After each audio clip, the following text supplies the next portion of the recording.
Meus irmãos, eu quero começar a ministrar hoje um pouquinho sobre restaurando. Nós cantamos essa música aqui propositalmente na hora da oferta. Eu quero estar em teu altar, né? Nós vamos ver o que é estar no altar de Deus. Eu não sei se você já ouviu essa expressão, a vida no altar de Deus, né? Será que o altar é essa plataforma aqui, esse lugar físico? Mas nós vamos ver que não é, que é algo muito maior que Deus tem para mim e para você. Gostaria de convidar os irmãos a abrir no livro de Esdras, está praticamente no meio da Bíblia, antes de Salmos um pouquinho, antes de Neemias, está quase no meio, né? Se você abrir no meio e andar um pouquinho para trás, você vai chegar no livro de Esdras. E esse livro é um livro tremendo, porque esse livro, na verdade, é um livro que fala sobre restauração, né? Nós vamos ver aí como o povo de Deus ali, a cidade de Jerusalém, ela havia sido totalmente destruída ali, mesmo.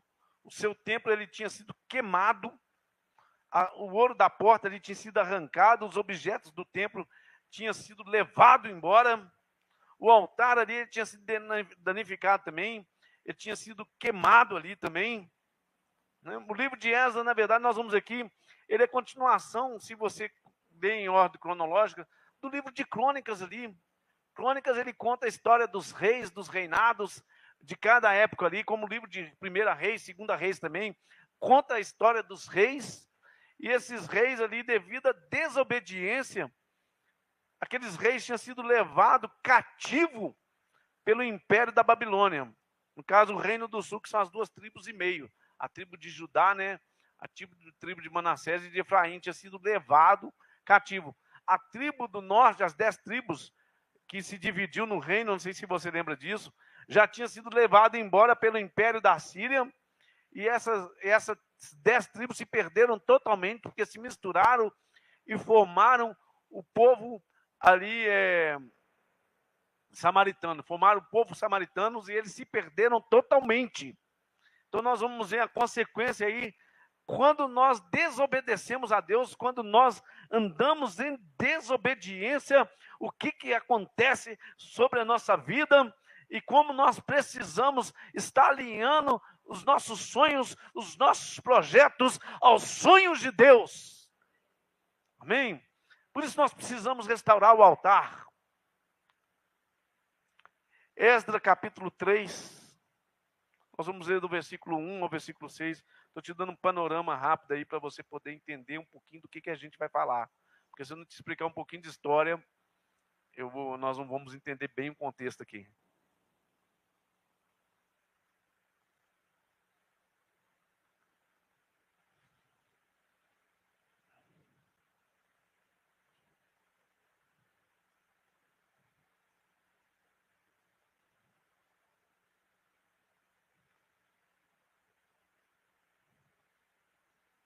Esdras capítulo 3, do versículo 1 ao versículo, pode achar com calma aí, a gente espera um pouquinho. É bom esperar um pelo outro, né? Santa Ceia, você sabe o que é isso também?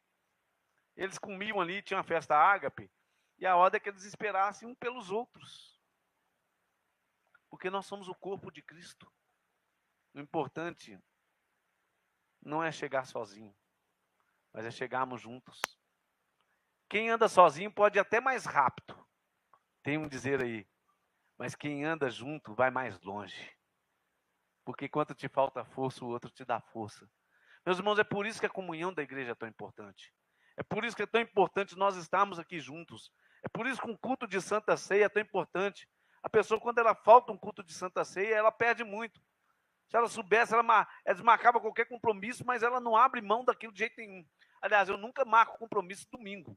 Eu não perco um culto, né? A não ser se eu estiver doente, ou então não estiver aqui, estiver viajando. Mas fora isso, eu já não marco compromisso nenhum. Porque eu quero estar na casa do meu Pai, adorando e louvando. Porque quando nós estamos reunidos aqui, o que a Bíblia diz?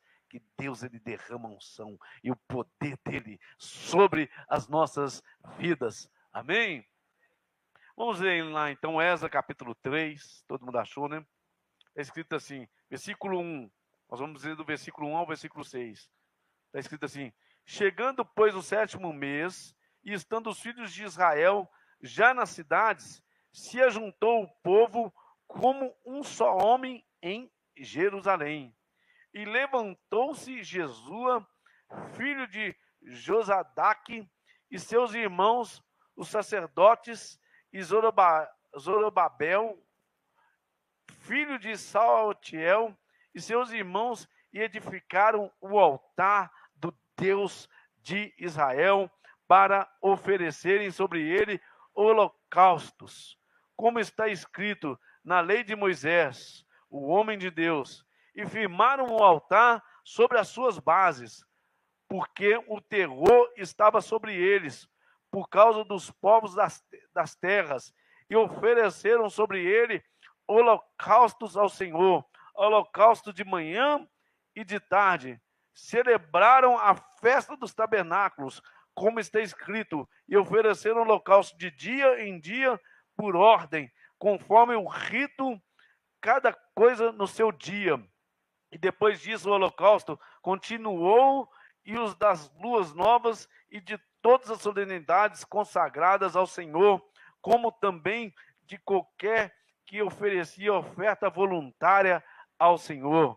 Desde o primeiro dia do 7º mês, começaram a oferecer o holocausto do Senhor, porém ainda não estavam postos os fundamentos do templo do Senhor. Tremendo, né? Amada igreja, pode se sentar. Senhor Jesus, a tua palavra foi lida. Fala conosco esta noite. Ministra no nosso coração. Senhor, em nome de Jesus, alcança que essa palavra possa alcançar as nossas vidas, aqueles que estão ouvindo aqui, aqueles que estão na tua casa e vão ouvir esta palavra, Senhor. Em nome de Jesus, alcança esse coração. Fala conosco em nome de Jesus. Meus irmãos, é interessante, o povo tinha sido então levado, como eu disse aqui, 70 anos. Imagina você 70 anos levado ali, você perdeu a sua casa, foi separado da sua família, perdeu o seu emprego, perdeu tudo que você tinha ali e foi levado para uma nação distante que falava outra língua ali, foi misturado a outros povos ali para que enfraquecesse, porque era costume dos povos ali, quando escravizava uma nação, que juntasse com outros povos para que enfraquecesse aquela nação ali. E eles passaram 70 anos. Talvez os que foram levados morreram na volta ali, quando aqui no livro de Esdras, eles estão voltando então do cativeiro, eles estão de volta para a tua casa ali.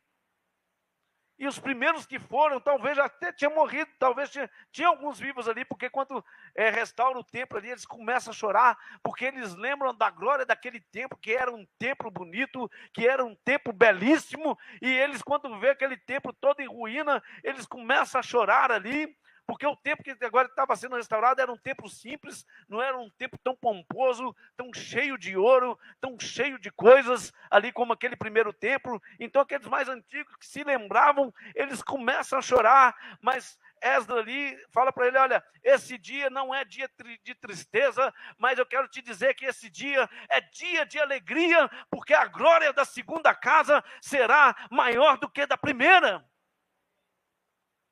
O que eu quero te dizer com isso? Talvez, quem sabe, o inimigo saqueou a sua vida. Talvez por desobediência. O maligno entrou ali na tua casa, trazendo doença, trazendo divisão, trazendo separação. Mas Deus, Ele é poderoso para restaurar todas as coisas. E eu profetizo sobre você que a glória da segunda casa, ela será maior do que da primeira. Pode não ter o ouro, pode não ser um templo pomposo, pode não ser um templo bonito, mas o que Deus ele tem para revelar para a sua vida é muito maior do que a primeira revelação. Então, se você chegou aqui cansado, se você chegou aqui perdido, se você chegou aqui pelas lutas da vida, aonde o inimigo aprontou várias coisas, eu quero dizer que Deus é poderoso para restaurar todas as coisas e fazer tudo novo. Porque a glória que ele tem é muito maior. E eles estavam vivendo esse contexto. O terror era sobre a terra, como nós lemos aqui.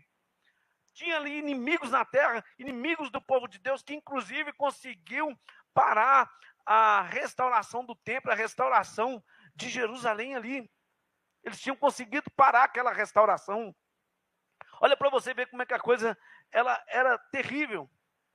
Meus irmãos, mas Deus é tão poderoso que aquele povo que foi levado e permaneceu 70 anos cativo na sua terra ali, eles talvez não tinham mais esperança de voltar para a sua terra. Se você fosse levado como escravo para outro continente, para outro lugar, 70 anos depois você teria às vezes esperança de voltar? Mas o nosso Deus, ele é tão poderoso.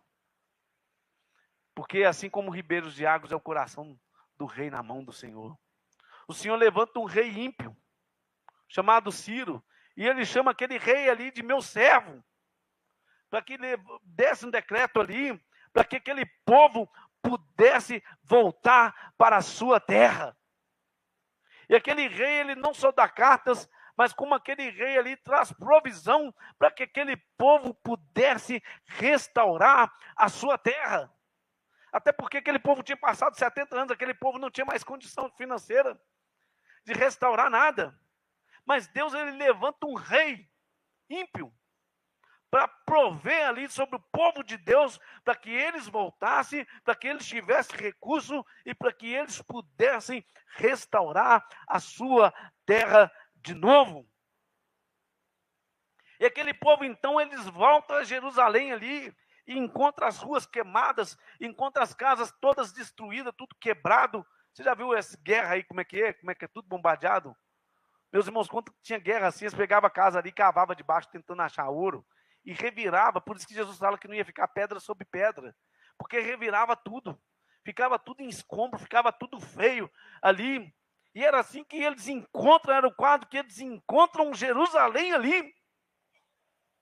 Mas é tão interessante que a primeira coisa que Esdras vai fazer, que Deus começou a falar comigo, essa mensagem, na verdade, foi o próprio Deus que falou, pediu para mim que eu trouxesse. Eu creio que é direto para o seu coração. Amém? Eu venho meditando nessa mensagem há umas 2 semanas. E a primeira coisa, engraçado, que Esdras não restaura o muro. Ele poderia restaurar o muro da cidade. Sabe por quê? Porque o muro da cidade era a segurança da cidade. Ele falou, não, vamos restaurar o muro aqui primeiro, porque pode vir um inimigo e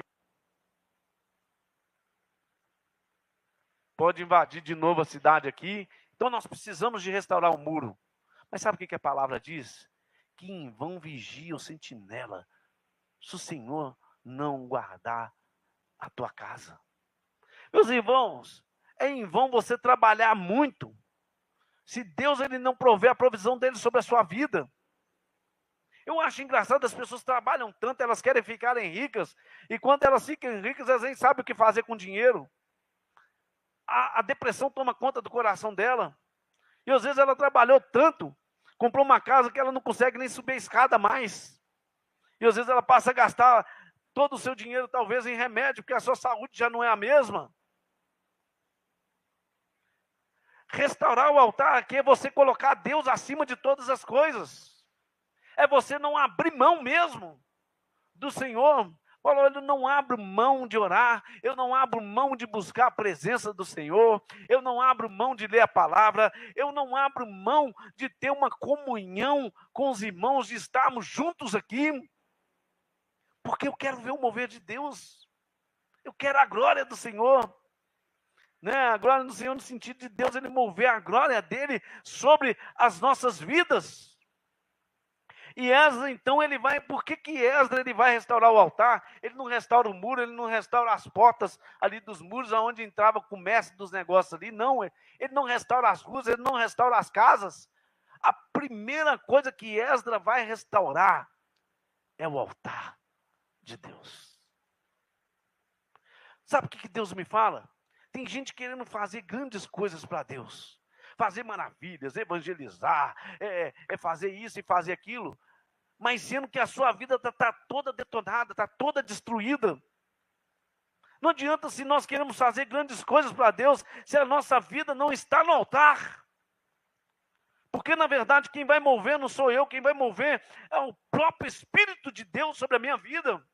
Quem pode te convencer algo aqui a você, não é palavras bonitas que eu vou dizer aqui, mas é o próprio Espírito de Deus que está aqui, que pode alcançar seu coração. E Esdras, então, ele ergue primeiramente o altar ali. Sabe por que Esdras vai erguer primeiramente o altar? Imagina uma coisa comigo. Aquele povo, muitos deles nem sabia falar mais o seu idioma. Ele já tinha aprendido agora um aramaico. O aramaico é a mistura do hebraico junto com a língua da Babilônia. E se formou uma nova língua ali chamada aramaico, né? Que era a mistura das duas línguas. Mas eles nem sequer sabiam a sua própria língua, e muito mais ainda. Eles já tinham perdido os costumes dos povos ali. Ele já não tinha mais a lei mais, tanto é que quando Esdras acha o livro ali, e ele começa a orar, o povo começa a chorar, pela leitura da palavra de Deus, aonde lá em Neemias 8:10, por isso vai dizer, olha, não é tempo de choro, é tempo de alegria, porque a alegria do Senhor é a nossa força. E eles tinham perdido o costume, eles tinham perdido ali até a palavra de Deus, eles não sabiam de mais nada. E Esdras falou, como é que eu vou restaurar um templo aqui, se esse povo não sabe nem o que é adoração? Como é que eu posso restaurar um templo a Deus? Como é que eu posso restaurar as casas, as ruas, se esse povo está perdido, totalmente em trevas? E ele decide restaurar o altar, porque é através do altar que vem o ensino, é através do altar que vem o conhecimento, é através do altar que Deus ele fala conosco, é através do altar que Deus ele move sobre a nossa vida. É por isso que ele restaura o altar. Porque através do altar ali, é que a Babilônia, porque não bastava aquele povo sair da Babilônia, a Babilônia tinha que sair de dentro daquele povo. Se você ler o livro de Esdras no final aqui, você vai ver nos últimos capítulos que eles tinham casado com mulheres da Babilônia, mulheres estrangeiras, e você sabe que eles tinham até filho e família constituído. Parece ser muito duro, mas eles tiveram que mandar embora para sua terra de volta. Eles tiveram que desfazer, porque senão aquele povo ia contaminar o povo de Deus, que foi um povo que foi levantado para ser exemplo às outras nações. E eles iam ter que tomar decisões muito duras, decisões muito firmes. E se realmente eles não tivessem o conhecimento dessa palavra, se eles realmente não soubessem do Deus dos seus pais, o Deus que operou milagres, que operou maravilhas, eles não iam ter força para mandar de volta as suas esposas de volta para a sua terra. Mas você sabe por que eles tiveram força? Porque o altar foi restaurado. Eles foram ensinados, foi mostrado para eles sobre o Deus vivo, o Deus que queria levantar eles como nação de novo, como povo de novo, o Deus que voltaria a operar maravilhas no meio do seu povo. Meus irmãos, é por isso que é importante a gente restaurar o altar. Não adianta. O povo saiu do Egito. Você sabe por que aquele povo não entrou na terra prometida? Aquele povo morreu no deserto. O deserto é o maior cemitério na face da terra que já existiu. No deserto ali, do Sinai, ficou enterrado mais de 5 bilhões de pessoas. Só 2 daquela geração ali entrou naquele deserto ali. O resto, abaixo de 20 anos para cima, morreu todo mundo. Você sabe por que aquele povo morreu no deserto?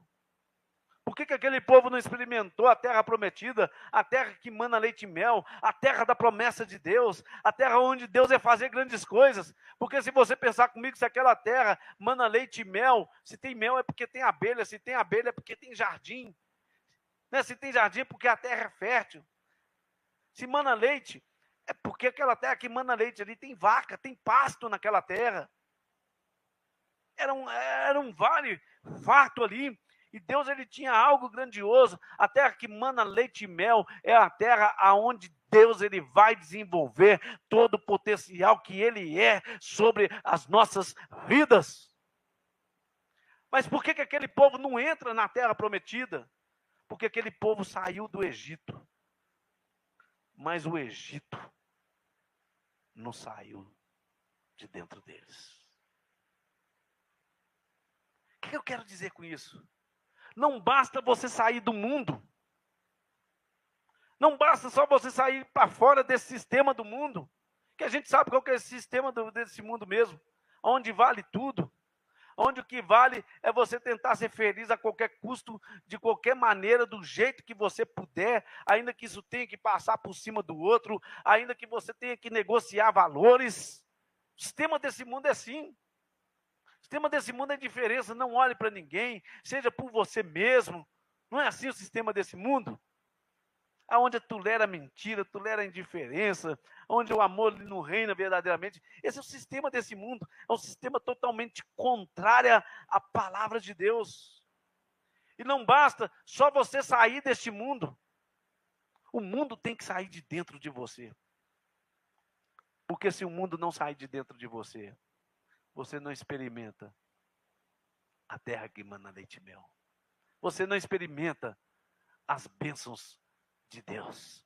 Meus irmãos, é triste dizer isso que eu vou dizer, mas você sabe por que as igrejas estão capengando? Você sabe por que as pessoas estão capengando? Porque as pessoas vêm para dentro da igreja, elas saem do mundo, mas o mundo não sai de dentro delas. E elas têm levado o mundo para dentro da igreja. Não, são pessoas que não têm valores formados, passa a perna no outro mesmo, mente, não está nem aí, tem vida sexual totalmente irregular, mas está dentro da igreja, está adorando, está levantando as mãos. Deus não pressiona com isso, não. E nós temos vivido dias assim, é por isso que essa igreja não faz diferença. É por isso que hoje somos 60 milhões de evangélicos no Brasil, mas é um dos países mais corruptos do mundo, é um dos países que mata mais gente do que mata na guerra. É um país onde a igreja é ridicularizada. Mas por quê? Porque o mundo está dentro da igreja. Você quer ser cheio de Deus? Primeiramente você tem que esvaziar. Porque não tem como encher coisa cheia. Enquanto não tirar a vaidade, enquanto não tirar o orgulho, enquanto não tirar o pecado verdadeiramente, enquanto não tirar a indiferença, enquanto não tirar a indiferença espiritual, que Deus tem misericórdia de nós, que Deus não deixa essa igreja ser uma igreja religiosa. Sabe, o religioso é aquele que está acostumado, ele é consumidor, ele vem aqui no culto, ele enxerga isso aqui como um mercado. Não, eu vou ouvir uma palavra bonita, eu vou ouvir algo bonito, eu até dou uma oferta, eu dou um dízimo até, e está tudo bem, mas eu não quero me envolver. Meus irmãos, nós não temos que ser crente consumidor. Você tem que fazer parte da história que Deus está construindo. Você pode ficar lá na arquibancada assistindo o jogo, mas de repente você pode ser o jogador que está fazendo gol, ou que está ajudando a fazer gol. Eu quero ser esse que faz diferença. Eu não quero passar a minha vida apenas por passar, mas que ao final eu possa olhar para trás e dizer: valeu a pena, Deus fez grandes coisas na minha vida. Mas se você for consumidor, não tem jeito. Que tipo de crente que você quer ser? Você quer ficar na arquibancada?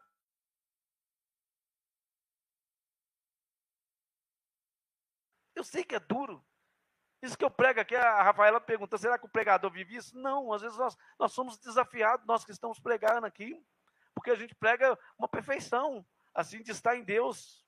E às vezes nós somos desafiados, mas eu tenho dito: Deus, tem misericórdia da minha vida. Senhor, não me deixa assim. Muda a minha história, Senhor. Leva-me a experimentar a cada dia da tua presença, Senhor. Meus irmãos, 2 Coríntios capítulo 5, versículo 17, não precisa abrir. Um versículo muito conhecido, dizendo assim: as coisas antigas passaram. Elas não ficaram para trás. Por que ela ainda está fazendo parte da sua vida? Por que tem língua grande ainda? Por que é fofoqueiro? Né? Por que pensa com a mente igual do ímpio? Não tem problema não. Começa a relativar todas as coisas. A coisa pior que existe é quando o crente começa a relativar o pecado.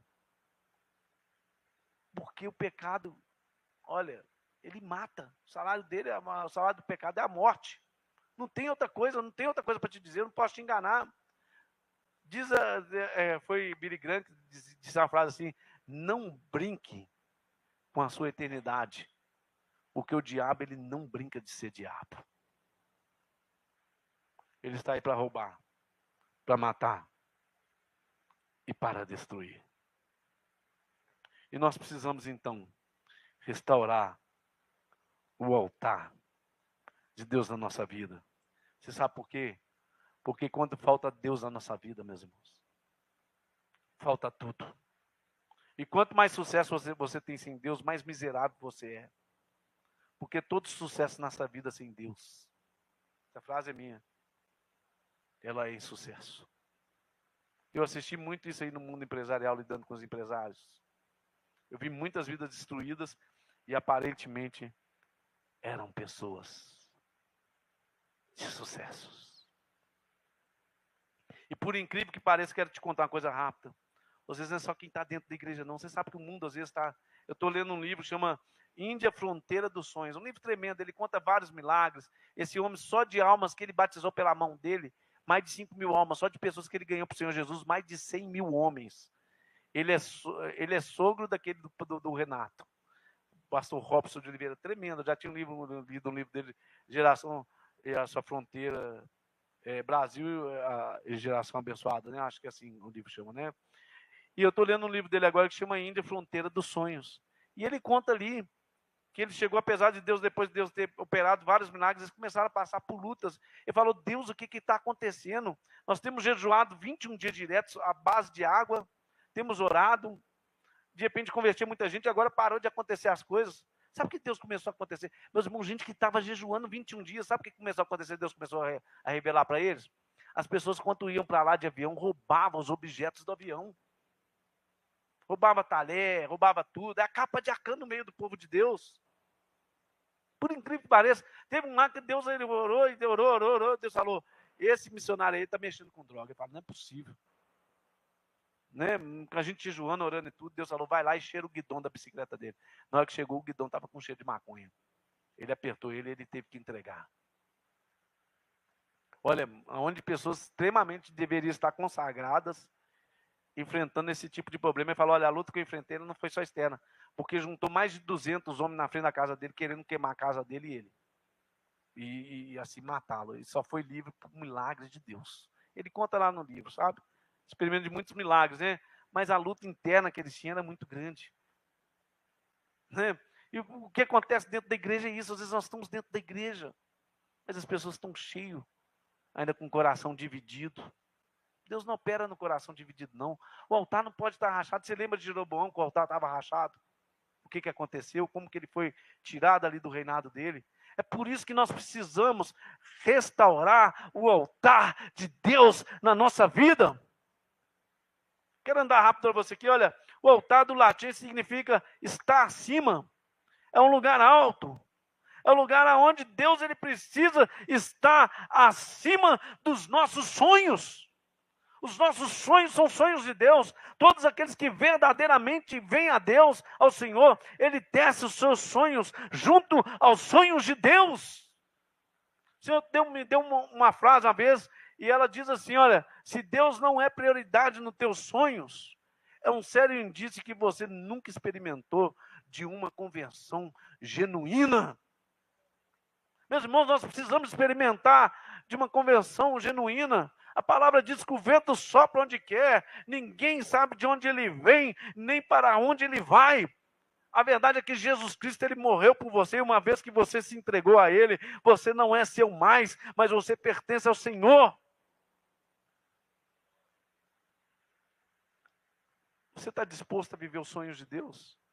Você está disposto mesmo a experimentar Deus? Ou você quer experimentar uma religião?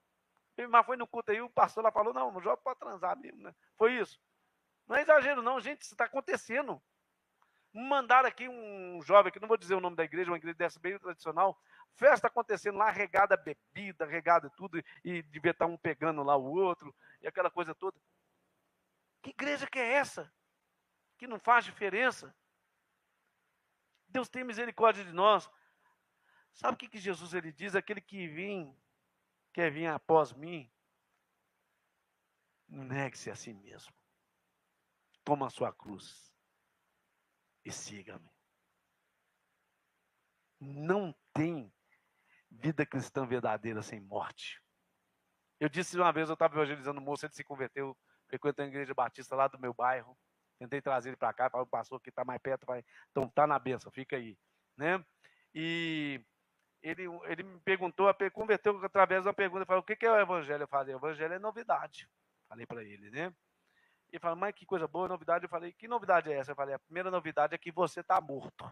Aí pegou e levou um susto tremendo. Ele falou, olha, você está morto no seu delito e pecado, a palavra fala isso, que todos pecaram e carecem da glória de Deus. Aí pegou e virou para mim e falou assim, mas você está me dando uma notícia muito ruim? Isso não é novidade, não, mas que novidade, que terrível é essa? Eu falei, não, mas eu quero te contar uma coisa, que Jesus é aquele que morreu por mim e por você.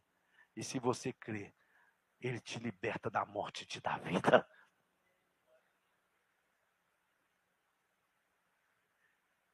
E aquele que vem a Cristo tem que morrer por seus pecados. Ele tem que entregar verdadeiramente a sua vida.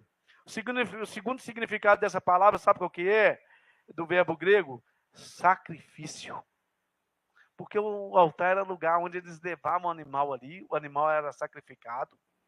E aquele povo ali no altar, então, ali, através daquele sacrifício, crendo naquilo ali, o seu pecado era coberto para que a ira de Deus vinha e não destruísse aquele povo. Até que Jesus, ele vem, ele é o verdadeiro. Hoje nós não fazemos mais sacrifício de animal, porque Jesus é o verdadeiro sacrifício. Ele é aquele que morreu por mim, por você. Ele é aquele que venceu a morte, o inferno, o diabo. Ele é aquele que nos deu vida nele. E quando você crê, você tem a vida no Senhor, então. Esse é o sacrifício. E aquele que vem a ele, então, a palavra vai dizer, olha, Cristo morreu por vós. Está lá em 2 Coríntios, capítulo 5, versículo 15. Em diante vai estar escrito assim, olha, Cristo morreu por vós. Vós agora devem morrer pelos outros. E o que é assim morrer? Será que é a morte física? Não, é uma entrega verdadeira e sincera diante de Deus. Caso contrário, se você não tiver uma entrega verdadeira, o que você vai experimentar é de uma religiosidade. Mas Deus não habita mais em templos feitos por mão de um homem. Deus habita dentro de um coração sincero, rasgado e verdadeiro diante dele. Meus irmãos, o altar, como eu disse, é lugar de entrega, aonde você entrega tudo que você é. E Deus, ele transforma a sua vida completamente. E aonde você experimenta os elevados sonhos de Deus. O altar, então, o que significa o altar? Ele é lugar de entrega. A segunda coisa que eu quero dizer para você, o altar, ele é lugar de comunhão e de adoração ao Senhor. Você quer conhecer a Deus? Você quer ter sua vida alinhada? Algo que me impressiona Noé, depois que se você ler lá em Gênesis 8:20, depois do dilúvio, sabe o que Noé, quando ele desce da arca, que ele faz? A primeira coisa que ele faz, ele constrói um altar. Esse altar que ele constrói é o altar da gratidão. É o altar de louvor. Olha, Senhor, o Senhor poupou a minha família, o Senhor poupou a minha vida. Eu agora estou construindo esse altar, aonde eu possa ter uma comunhão viva e real diante do Senhor. Nós vimos aqui que quando Esdras restaura esse altar, eles ali, todos os dias ali, eles passam a ter sacrifício ali no altar. Se você ler o texto aqui, não sei se você prestou atenção, mas todos os dias era oferecido sacrifícios diante do altar. O primeiro sacrifício ali era a festa do tabernáculo. Quando eles andaram no deserto, eles estiveram ali pelo deserto e a nuvem de Deus, a glória de Deus guiou a vida deles até ali a Nova Jerusalém, até Jerusalém, até que mana leite e mel. E eles então sacrificaram, lembrando isso, depois eles começaram a sacrificar ali, por louvor, pela festa da lua nova e pela Páscoa, por várias outras festas, mas a verdade é que o fogo, ele não cessava de arder no altar. O fogo de Deus não pode deixar de arder no nosso coração. Não existe crescimento espiritual sem oração, sem uma comunhão íntima e verdadeira. É triste dizer, sabe, nós queremos crescer, essa igreja quer crescer, você quer crescer com Deus. Sexta-feira, sabe quantas pessoas vêm aqui? Vem 6 pessoas, vem 7. São os que mais fazem na igreja. E a gente que Deus flui com poder, flui com unção. Olha, se nós queremos ver o mover de Deus, sem joelho dobrado, nós não vamos ver, não. Vai envelhecer todo mundo aqui, essa igreja vai ficar... Olha, e o triste é que a igreja evangélica tem virado igreja de gente mais velha, tá? Porque jovem quer converter, não. Jovem está lá na boate, está aí nas drogas, está se perdendo com tudo. Essa é a grande verdade, tá? Os jovens que tem na igreja hoje, até essas igrejas grandes, são gente que nasceu dentro da igreja e cresceram. Mas dificilmente se converte um. Porque esse mundo está totalmente perdido. Mas se nós queremos ver o mover de Deus, se nós queremos ver cura, se nós queremos ver milagre, se nós queremos ver vidas realmente convertidas, se você não dobrar o seu joelho, não vai ver, não. Nós vamos viver uma religiosidade, mas eu quero dizer que o altar é o lugar onde você traz sacrifício. E o fogo de Deus, ele lambe o sacrifício. Deus, ele fala com você. Me lembro de Elias ali, quando ele restaura o altar ali, aqueles 400 profetas de Baal, não acontece nada, mas de repente aquele altar ali que estava as pedras espalhadas, Elias, ele une tudo de novo, e ele ora a Deus ali, desce fogo do céu e consome aquele sacrifício. A verdade é que quando eu e você oramos, nós conhecemos mais a Deus. Altar é você ter a vida de Deus entronizada. Quero dizer, para ser rápido para você, a última coisa aqui. O altar é lugar de resposta de Deus para nossas vidas. Eu sei que Abraão, ele trouxe seu filho ali diante do altar. Altar da fé. Deus abriu os olhos de Abraão e ele pôde contemplar o Filho de Deus, que viria um dia e resgataria, e que dele faria uma grande nação. É isso? Davi, quando pecou, ele ergue um altar da reconciliação. Deus, ele perdoa a vida de Davi ali. Tantos altares que foi erguido na Bíblia ali. Se você pode ler. O altar, inclusive, não era erguido só na época de Moisés, não. Abel ergueu um altar. Noé ergueu o altar. Abraão ergueu um altar bem antes das leis mosaicas. Ergue um altar de adoração sobre a sua vida. Porque quando nós erguemos um altar de Deus na nossa vida, um altar de adoração, esse altar, meus irmãos, ele não é essa plataforma. Esse altar não é simplesmente, nós chamamos isso aqui de altar, esse lugar mais alto onde eu falo aqui, isso aqui é chamado de altar.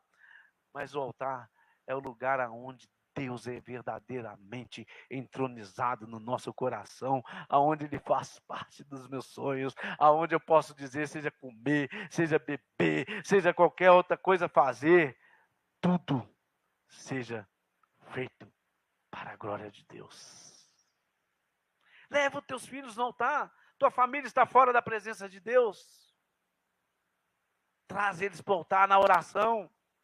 Hoje a minha casa inteira serve o Senhor Jesus. Minha filha já passou pela adolescência, tive fase difícil com ela, é verdade.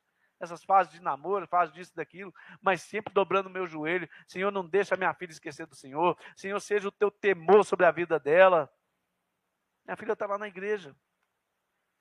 Já ganhou vidas para Jesus. Já levou outros jovens para a igreja também. Está pregando a palavra, está sendo treinada para dirigir células. A minha casa, a minha família é no altar de Deus. Quando eu me converti, minha mãe batia de pau em mim. A minha mãe é cheia do Espírito Santo de Deus hoje. Mas foi tempos difíceis, mas foi tempo onde nós dobramos os nossos joelhos e Deus agiu sobre a vida da minha família, trazendo a salvação da minha casa, da minha família. Traga para o altar de Deus, traga a tua vida para o altar de Deus. Talvez você tenha passado por uma doença ou enfermidade, talvez uma depressão, uma angústia que não toma conta da sua vida, que você não consegue se ver livre. Traga diante do altar de Deus, que Ele é poderoso. Porque altar, meus irmãos, é lugar de resposta. Quem sabe é um vício que você tem na sua vida. Mas eu quero dizer que quando você traz para o altar de Deus, tem resposta de Deus para a sua vida. Porque foi assim, porque quando ali, Elias, ali, quando ele juntou as pedras ali, ele restaurou o altar, o que aconteceu? Desceu fogo do céu. Quando eu e você restauramos o altar na nossa vida, nós experimentamos. Esse fogo é a glória, é a presença de Deus. Nós experimentamos verdadeiramente o mover, o poder de Deus sobre a nossa vida, porque o altar é lugar de resposta. Então, o altar, quero fechar aqui para você, o altar é lugar de entrega. Mas quanto que você entrega tudo que você é, Deus ele passa a ser tudo na sua vida. Me lembro uma vez uma história que eu vi, quando eu me converti, Deus falou, o que você tem? Falou, eu tenho tanto na conta. Ele falou, me dá porque é meu. O que mais você tem? Eu tenho família, me dá porque sua mãe, seu pai, seus irmãos, é meu, tudo é meu. E no final, Deus falou, tem mais coisa. Eu falei, Deus, mas eu já entreguei tudo, Senhor, não tem nada mais para entregar. E Deus falou, tem sim. Eu falei, mas o que tem para entregar? Eu já entreguei tudo. Aí Deus falou comigo assim, tem um cachorrinho. Aí eu entreguei o cachorrinho também. Aí sabe o que aconteceu? Deus falou assim, agora toma tudo que eu sou sobre a sua vida. Venha viver os meus sonhos. Porque o altar é isso. É lugar de entrega. O altar é lugar de comunhão. Que quando eu e você vemos diante de Deus, ninguém sai o mesmo. Eu não conheço ninguém que dobra o seu joelho e que se levanta o mesmo. Se você estiver triste, você já levanta alegre. Você já levanta animado. Você já levanta com perspectiva. Se você tiver aflição, a aflição vai embora, a paz reina no seu coração. Se você estiver precisando de algo, Deus ele abre a sua mente, ele te mostra. Porque é assim comigo. Eu oro a Deus e Deus ele move sobre a minha vida. Outro dia eu tinha que pagar uma conta, Senhor. Eu falei, Deus, eu não vou ficar preocupado, eu não tenho esse dinheiro, é mais de 4 mil reais. Eu não tenho esse dinheiro, essa conta é amanhã. Eu não sei como. Mas eu confio no Senhor e eu decido deixar o meu coração não ansioso. No outro dia cedo, uma pessoa me ligou e falou, Raimundo, eu tenho que acertar no final do mês que eu vendo para ele. E pode vir aqui pegar um cheque aqui e depositar na sua conta. Né? Eu já fui lá, já saquei, já botei na conta já o dinheiro e paguei a conta. Meus irmãos, é assim que Deus move. O altar é isso, é lugar de comunhão. O altar é lugar de resposta. Onde Deus, você quer ouvir Deus, você quer realmente ter intimidade com Deus. Ou você quer ser um crente religioso? Quer continuar vivendo do jeito que viver, da maneira que quiser? Ah, eu não dou satisfação para ninguém mesmo, eu faço o que eu quero mesmo, eu venho no culto o dia que eu quero. Continua assim. Você vai ver o que você vai colher. Mas eu te desafio a você viver o melhor de Deus na sua vida esta noite. Coloque-se no altar de Deus. Amém? E você verá grandes coisas que o Senhor fará